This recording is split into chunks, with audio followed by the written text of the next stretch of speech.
بسم اللہ الرحمن الرحیم۔ السلام علیکم ناظرین، دنیا نیوز پر آپ دیکھ رہے ہیں پروگرام نقطہ نظر۔ میں ہوں آپ کا میزبان محمد اجمل جامی۔ اسٹوڈیوز میں تشریف رکھتے ہیں جناب مجیب الرحمان شامی صاحب۔ الیکشن ایکٹ میں جو ترامیم کی گئیں ان میں ابہام رہ گیا کل کی حد تک بھی، ہمیں نہیں بلکہ کئی سیاستدانوں کو، پارلیمنٹیرینز کو جو سیشن میں موجود تھے، بالخصوص جو نگران سرکار کو اختیارات دینے کی شک تھی 230، اس میں کیا لکھا گیا ہے اور وہ ابہام کیا تھا، اور پھر آئین کا جو پریمبل ہے وہ کیا کہتا ہے نگران حکومت کے اختیارات میں اضافہ کرنے کے حوالے سے، کیونکہ اس میں تضاد آ رہا ہے۔ اس ایشو پر تفصیل سے آج بات ہوگی، اور آپ کو یاد ہوگا ہم نے پروگرام میں ایک انتہائی اہم کیس ٹیک اپ کیا تھا۔ گھریلو ملازمہ 14-15 سال کی بچی ملازمہ کم عمر ایک جج کے ہاں اسلام آباد میں کام کر رہی تھی، جس پر بہیمانہ تشدد ہوا مبینہ طور پر۔ سرگودا پولیس نے کہا کہ سر سمیت 15 مقامات پر شدید چوٹیں تھیں، اور کمزور دفعات اس پرچے میں پولیس نے لگائیں، 2 دفعہ صرف لگائیں جو قابل ضمانت تھیں۔ وہی ہوا، عدالت نے جو ملزمہ ہے اس کو گرفتاری سے روک دیا ہے، اس کی ضمانت حفاظتی منظور کر لی ہے، اس کے باوجود کہ وہ شامل تفتیش نہیں تھی۔ تو اس افسوسناک واقعے پر بھی بات ہوگی۔ پھر وزیراعظم اور آرمی چیف اور اعلیٰ قیادت گوادر میں تھے، آج کئی منصوبوں کا افتتاح بھی کیا، وزیراعظم کی تقریر بھی آپ نے دن بھر سنی، لیکن سی ایم بلوچستان جو ہیں عبدالقدوس بزنجو وہ غائب تھے۔ وجہ صرف ان کی ناراضی ہے حکومت سے، فنڈز نہ ملنا ہے، یا کچھ اور؟ اس کا کھوج لگانے کی کوشش کریں گے۔ نگران سرکار کا قیام، گوٹ کہاں پھنسی ہوئی ہے، کیونکہ دبئی میں ایک اور ملاقات کی جانکاری ہے، اور اس ملاقات کے حوالے سے مقامی سیاسی قیادت بالکل لا علم ہے۔ اور اس میں اہم پیش رفت یہ ہے کہ اب جو سیاستدان ہیں، ہمارے وزراء ہیں، وہ برملا یہ کہنا شروع ہو گئے ہیں کہ ٹیکنوکریٹ ہو یا کوئی ریٹائرڈ جج، یہ ہمیں وارے نہیں ہے، سیاستدان ہی ہونا چاہیے۔ تو یہ ٹیکنوکریٹ، اکانومسٹ یا جج ریٹائرڈ جو ہے اس سے کیوں خفگی ہے، اور سیاستدان کو کیوں لانا چاہتے ہیں؟ اصل خبر یہ جو آج آپ تک پہنچائیں گے۔ لیکن ان تمام موضوعات سے زیادہ اہم موضوع ہے کربلا کا۔ ہم محرم الحرام کا یہ عشرہ ہے، اور ہمارا پروگرام جمعہ ہفتہ نہیں ہوگا جب 9ویں اور 10ویں محرم ہوگی، تو حسب معمول جب سے نقطہ نظر کرنے کی سعادت مجھے حاصل ہوئی، ہم ان مبارک دنوں کے اوپر بات کرتے ہیں، اس عظیم قربانی کی، واقعہ کربلا کی، امام حسین کی شہادت کی، اور شامی صاحب اس پہ اظہار خیال فرماتے ہیں کہ وہ کیوں ایسا ایک واقعہ ہے جو آج کے دن بھی اور آنے والے دنوں میں بھی اس کا جو درس ہے وہ قابل احترام اور انتہائی اہمیت کا حاصل رہے گا۔ تو شامی صاحب، شہادت امام حسین اور کربلا کے واقعے سے پروگرام کا آغاز، کیونکہ پروگرام ہمارا نہیں آ گیا۔ دیکھیے، حضرت امام حسین کی جو شہادت ہے نا، اس کے بڑے دور رس اثرات مرتب ہوئے مسلمانوں کی تاریخ پر، ان کی سیاست پر، ان کی ثقافت پر۔ اور آپ دیکھیں کہ امیر معاویہ کا جب انتقال ہوا تو اس کے بعد، بلکہ زندگی میں ہی انہوں نے اپنے بیٹے جو ہیں یزید کی بیعت لینے کی کوشش شروع کر دی تھی، جبکہ توقع یہ کی جا رہی تھی کہ اب یہ معاملہ امۃ المسلمین پہ چھوڑ دیا جائے گا اور وہ اپنے امیر کا خود انتخاب کر سکیں گے۔ بہرحال ایسا نہ ہو سکا، تو حضرت حسین نے بھی اس صورتحال کو قبول نہیں کیا، اور ابوبکر صدیق کے نواسے جو ہیں زبیر، جی ہاں، انہوں نے بھی اسے قبول نہیں کیا۔ بالکل بالکل۔ تو وہ بھی شہادت کا جام نوش کر گئے، اور ان کو بھی کربلا میں اس دنیا سے رخصت ہونا پڑا، لیکن امر ہو گئے۔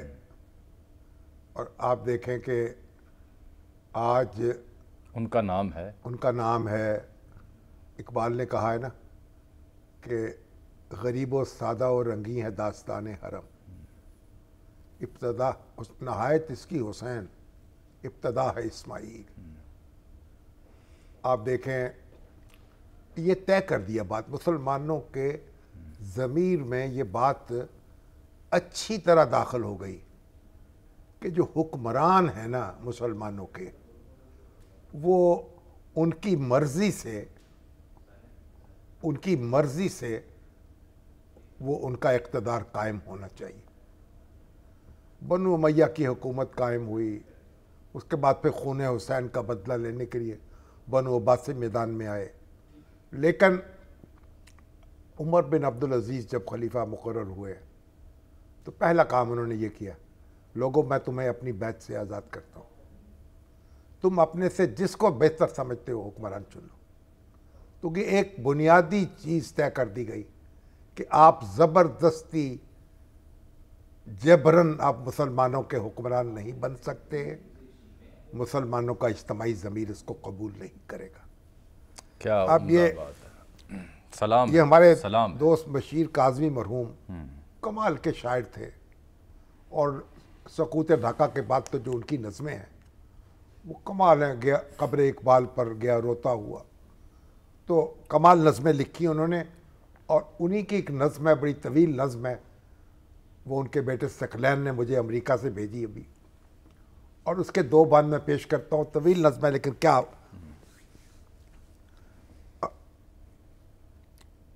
عظیم ہیں تیرے جد امجد، میں ان کو صدیوں سے جانتا ہوں، حریم کعبہ کا نور ہے تو، میں تیری عظمت کو مانتا ہوں، حسین پہنچے گا کربلا میں، نبی کا ارشاد جانتا ہوں، نبی کا ارشاد جانتا ہوں، سنا ہے جب سے سبحان اللہ، اسی گھڑی سے سلام ہے، میں خاک کربل کی چھانتا ہوں، حسین میدان میں سر کٹا کر فلک کو سوئے زمین جھکا جا، بہا کے اپنے لہو کے دھارے یہ خاک خاک شفا بنا جا، حسین خاموش کیوں کھڑا ہے۔ تو طویل نظم ہے، کمال لکھا ہے، کمال لکھا ہے، حسین ہوں میں ہوا کا جھونکا، میں تیرا سب کو سلام دوں گا، تو زیر خنجر پیام دے گا، پیام بر کا میں کام دوں گا، زیر خنجر پیام دوں گا، تیری شہادت کو حریت کی عظیم منزل کا نام دوں گا، میں انبیاء کا پیام برتا امام کا بھی پیغام دوں گا، اٹھوں گا میں دشت کربلا سے تیرے لہو کا غبار بن کر، میں پھیل جاؤں گا وہ 2 جہاں میں حسینیت کی پکار بن کر، حسینیت کی پکار بن کر، خاموش کیوں کھڑا ہے۔ کمال نظم ہے۔ نہیں، یہ عطا کا معاملہ جو نے ہوئی اور انہوں نے تو اپنے خیموں کی آگ لے کر یزید کی سلطنت جلا دے، گرا دے تاج و سریر شاہی، ملوکیت کے نشان مٹا دے، تو ساری دنیا کے چیرہ دستوں کی فطرتوں سے نقاب اٹھا دے، لہو میں ڈوبے ہوئے علم کو تو حریت کا نشان بنا دے، اور بن تراش وہ فلسفہ خودی کا جو شرح بردر و حنین نکلے، اگر ہو کوئی یزید پیدا تو کوئی مثل حسین نکلے۔ تو کوئی مثل حسین نکلے، سلام، سلام یا حسین۔ تو بس یہ سعادت ایک ہوئی جی۔ نظم ہے، طویل نظم ہے، اور اس کے میں ایک اور بند سناتا ہوں آپ کو۔ حسین تھا ہم کلام حسین رب تھا سے، ہم کلام، حسین تھا ہم کلام رب سے، فلک سے نظریں ہٹا کے بولا، ہوا کے جھونکے کی گفتگو پر حسین سر جھکا کے بولا، حسین سر جھکا اے اسب چل کیوں رکا ہوا ہے، حسین باغیں ہلا کے بولا، وہ با وفا بے زبان گھوڑا لہو کے آنسو بہا کے بولا، غموں سے لپٹی ہوئی ہے، سموں سے لپٹی ہوئی ہے بچی، سموں سے لپٹی ہوئی ہے بچی، حضور کیسے قدم اٹھاؤں، ہائے ہائے، ہوا سے کہیے کہ مجھ سے پوچھے خاموشیوں کا سبب بتاؤں، حسین خاموش کیوں کھڑا ہے، اور حسین چونکا پلٹ کے جیسے دوبارہ تن میں ہو جان آئی، ادھر کہیں دور سے بھٹکتی ہوئی صدائے اذان آئی، حسین بے چین ہو کے بولا، ہے لینے کون امتحان آئی، یہ کون بچی ہے جو حسین اور خدا کے درمیان آئی، حسین نہیں جانتا کسی کو، یہ کون اس کو بلا رہا ہے، حسین اس وقت لا الہ کا شجر لگانے جا رہا ہے۔ حسین اس وقت لا الہ کا شجر لگانے جا رہا ہے. یہ منظر ہے. بہرحال سلام یا حسین، بڑی سعادت جی نے جنہوں نے اللہ عطا تعالیٰ ہوئی ان کو. ان کے درجات بلند کرے. وہ نوجوانان جنت کے سردار ہیں. حضرت حسن اور حسین خود رسول اللہ نے فرمایا جو جذبہ حریت پیدا کر گئے وہ تا قیامت مسلمانوں کے دلوں میں رہے گا. شہادت مطلوب و مقصود مومن، نہ مال غنیمت نہ کچور کشائی. اللہ اکبر. یہ عرفان سعید صاحب کو کال کیجئے جی. اب ہمارے بیورو چیف ہیں کوئٹہ کے. وزیر اعظم، آرمی چیف اور اعلیٰ قیادت جو ہے وہ گوادر میں تھی. کو لیپ ٹاپ بھی دینے تھے، دیگر منصوبہ جات کی تختیوں کو افتتاح بھی کرنا تھا. اور وزیر اعظم ایک سے زائد بار مخاطب بھی ہوئے، اور بلکہ جب وہ شکریہ ادا کر رہے تھے ان لوگوں کی کاوشوں کا جو ان پروجیکٹس کا حصہ رہے، تو انہوں نے عبدالقدوس بزنجر صاحب کو یاد کیا. تو اب یہ ہے کہ ان کا ذکر خیر ہوا لیکن وہ تھے نہیں، بلکہ وزیر اعظم جب وہاں پہنچے گوادر تو ان کا استقبال گورنر بلوچستان نے کیا، سی ایم بلوچستان نہیں تھے. ایک اور میٹنگ تھی غالباً ایکنک کی، اس میں بھی وہ نہیں گئے تھے، اور ان کی جگہ نور محمد دمڑ ایک وزیر تھے، وہ گئے. ان کو وزارت سے ہاتھ دھونا پڑا. اب یہ محض بعد میں تو معلوم ہوا تھا کہ کچھ معاملہ طے پا گیا ہے. اب یہ محض کیا ان کی وفاق سے ناراضی ہے NFC اور دیگر فنڈز کے معاملے میں، یا ان کی اپنی کو مصروفیات ہیں؟ نہیں، وہ تو ان کی مصروفیات کی تو بہت کہانیاں ہیں، ان پہ تو ہم گفتگو نہیں کر سکتے. لیکن اب تو سفیدی اتر آئی ان کے بالوں میں، ان کی داڑھی میں. اس قدر وہ محنت کریں صوبے کے لیے. جو کچھ بھی ہے وزیر اعلیٰ ہیں وہ، میں نے کہا میں بھی یہی کہہ رہا ہوں کہ اس قدر محنت کرتے ہیں. اور وزیر اعظم جو ہیں وہ بھی دن رات ایک کیے ہوئے ہیں. شہباز شریف صاحب روزانہ دیکھیں بجلی کی طرح جو ہے وہ یعنی گردش میں ہیں، اور کبھی یہاں کبھی وہاں، کراچی میں، اسلام آباد میں، پشاور میں، ڈیرہ اسماعیل خان میں، گوادر میں. نئے منصوبے بن رہے ہیں، پرانے منصوبوں کے افتتاح ہو رہے ہیں، تکمیل ہو رہی ہے. ایک یعنی آپ سمجھیں کہ مہینوں کا اور برسوں کا کام دنوں میں کرنے کی کوشش ہو رہی ہے. بہرحال یہ داد ان کو بھی دینی پڑے گی، لیکن ان کو اگر عبدالقدوس بزنجر صاحب کے دل پہ ہاتھ رکھ لیتے، چلنے سے پہلے ان سے بات کر لیتے تو شاید وہ بھی تشریف لے آتے تو اچھا ہوتا. اور اگر وہ کہیں بہت مصروف ہوتے تو نہیں، وہ پھر میرا خیال ہے کچھ نہ کچھ تو وقت نکال ہی لیتے وہ.